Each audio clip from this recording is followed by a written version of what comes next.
Hello everyone and welcome back to the homestead. Just got back from work and we're going to do some afternoon chores here. But we're going to talk about something that is on a lot of homesteaders' minds and small farmers' minds, and that is the infamous neoprene waterproof boot, or more ubiquitously known by its brand name, Muck boots. The boots we're going to be talking about are from a company called Hisea. Nothing beats the full throttle taste of Hisea with vitamin C and delicious fruit flavor. Not the drink from your childhood, but Hisea, like high, and then the C's like the ocean. First though, let's run through some chores.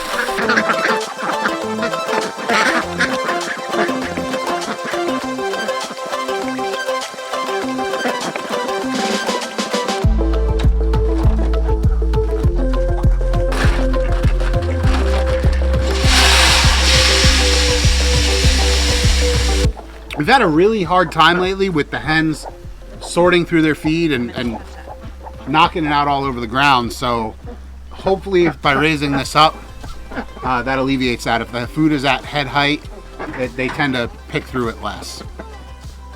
Just want to make sure it's low enough so that everybody can still get to it. So if you've got a small farmer homestead, you know that one of the most cherished and loved pieces of gear that you might own is your pair of waterproof boots. Whether it's a pair of rubber boots, whether it's a pair of neoprene boots, different brand names, they're one of the most important things you can have on the farm.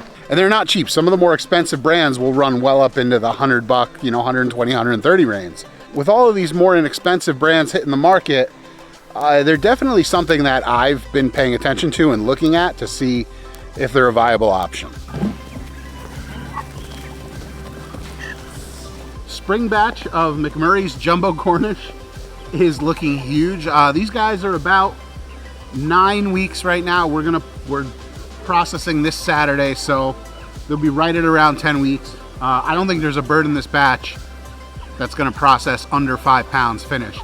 Really impressed with the birds we've had from McMurray this year. These guys are probably the best batch of broilers that we've ever raised.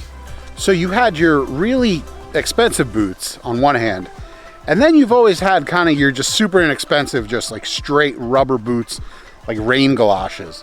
And those have always had the problem of they're not expensive, but for daily work around the farm where you're really kind of working them hard, they weren't that great. They'd fall apart and they'd be non-waterproof on you in a matter of not very long time, maybe half a season. And really for a long time, those were your options. You either had boots that were expensive and lasted a long time, or they were cheap, and they didn't last a very long time. And that was really all you could do. But in the last couple years, we've seen other brands pop up that are manufacturing neoprene boots overseas and offering them at a price that is not what you would have expected with neoprene boots in the past. One of those brands, Hisea, reached out to us and asked if we wanted to try their boots.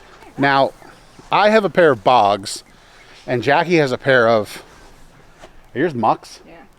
Jackie's a pair of Mucks that she likes, and that's just what we've used here on the farm. We're starting to become a bigger channel, and we get a lot of emails, probably 2 or 3 a day, from companies asking to try their stuff. And I don't try them all. I definitely keep them related to the small farming and homesteading genre. Getting asked to try those kind of boots made sense for the channel. I had actually seen a bunch of other channels already review them, and they were all largely positive.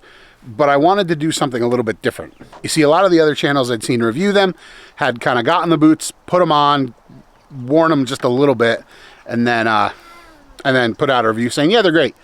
I wanted to put a solid month of hard use on both Jackie and I's boots and see how they held up and how kind of we thought they would hold up. So this is going to be our review after a month of using Hisea boots. So the boots we got were both the men's and women's mid-calf rain boots. My reasoning behind this was I wanted something a little bit lighter duty. The other pair of boots I have is actually rated for -40 Fahrenheit. And in the summertime, they can get a little bit warm. The first thing kind of I'll talk to on these is sizing. They have kind of a weird sizing layout. They tell you on the website to actually measure your foot. I didn't do that. I just said they offer a men's 13. I'm going to get a men's 13. You got a... I think I got a 9. That's my normal size. Yeah, you got a 9. I whatever you told me to order, I ordered you. A women's 9. They did list it as a women's 9 on the website. Mine are big on me. Not crazy big, but big enough where I could definitely wear a really thick sock in these and still have a good bit of room. In the summertime, right now, with just like my regular summer weight socks on, I do feel like I'm swimming in them a little bit, but that's not necessarily a check mark against the boots. You know, these are coming from a foreign country with different shoe sizing systems. They do tell you to measure, and some of the reviews said they ran a little big.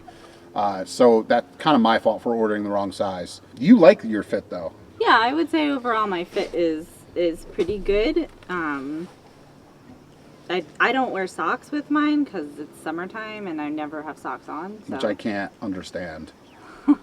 My feet would stink so bad. So I mean, they're very roomy. My feet move around a lot, but I don't think that's any different than any other common brand that you would see. And they're comfortable and you don't mind it.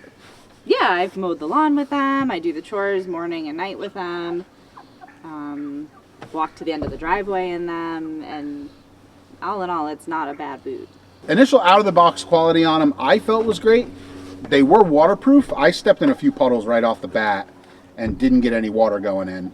Yeah, I take care of the ducks. I step in the muck and it's really gross, and I've had dry feet every single time. I've had no issues, no leaks at all, which is great.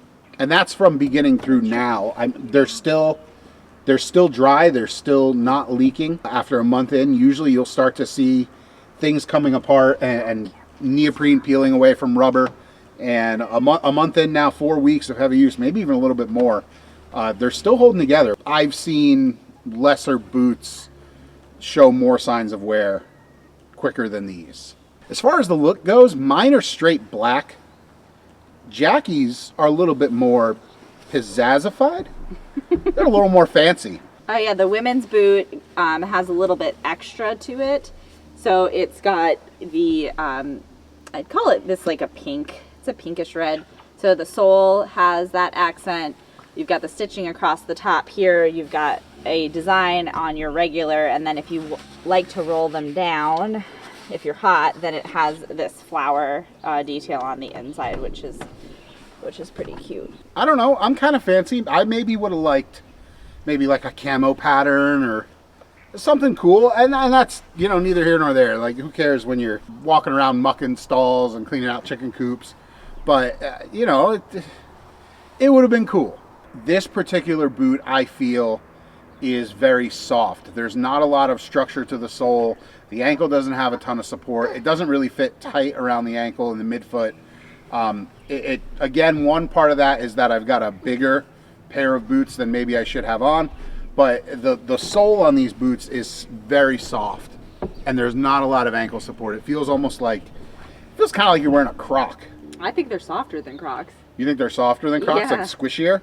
If you're used to like a heavy duty work boot with like a really stiff shank, this particular boot, the mid-calf rain boot, is not going to be as stiff as maybe what you're used to.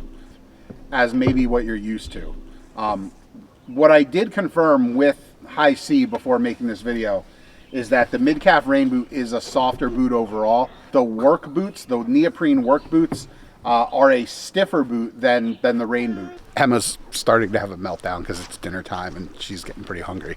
So I'll finish this review up and then head inside.